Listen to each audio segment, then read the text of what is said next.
I got divorced, I think in 1986, somewhere around there. Okay. A long time ago. Yeah.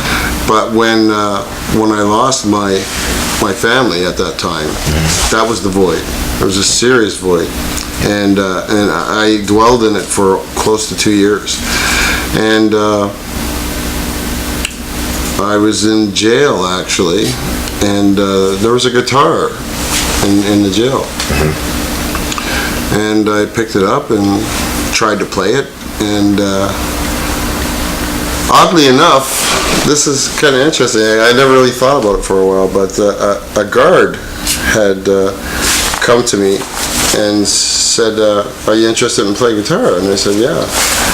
And he says, "Okay." And the next day, he had brought a tablature book on how to hold chords for your fingers and stuff like that. And it's a pretty funny memory to recall, because I never really thought about that. But yeah, I started playing guitar from there. And so guitar kind of fills the void of the loss that I took with my family, you know, losing my wife and stuff like that.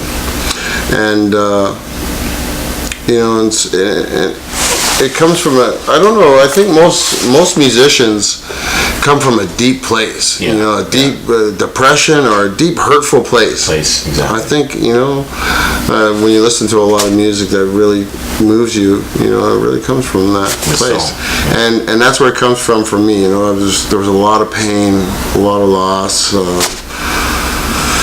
and as I started to learn how to play, I found that it started to make me happy, and you know, I'd play music and I'd feel good of what I was hearing. You know, what I was producing was reflecting back at me, and it was making me feel good. So I just persist, and until I got good.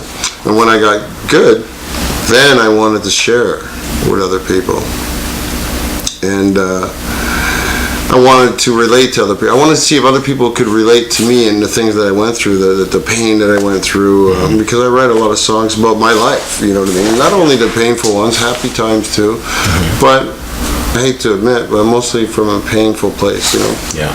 And so when I sing those songs nowadays to people, and you know, a few days later or whatever, they'll ask me to play that music again or play that song again. That tells me that they can relate. That tells me they like it. You know what I mean? Yeah. And that in itself is very, in a big way. So I mean, now to date, you know, we got this band that's been created in a church. What's the name of the band? We don't have a name really. Oh, you don't have a name? No, but we play for services once a month. Okay. But we practice every Tuesday night, and we play whatever. You know, I mean, it's recovery related, but there's a basic guys that we're in a band, and then there's other people that, you know, trickle through and come through. But there's the regular guys that are there, yeah. And there's big things happening with that. I mean, there's newspaper articles. There's the volunteer stuff that we do, the charitable concerts that are coming up. Okay. December the 4th, we're going to play a concert for a charity. Cool. Through Christmas holidays, we'll be playing concerts. Next year, we've got all kinds of recording opportunity coming up. Nice. And I mean, that's really something to work towards. That really feels good to do. You know? Yeah.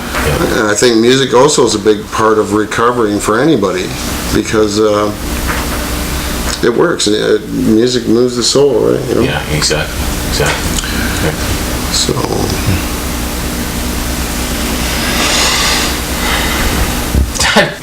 We're out to support people, you know, and show them, you know, like there's different ways, and we want to invite them into being creative in their lives and do something like, you know, play and record and be happy with themselves, you know what I mean?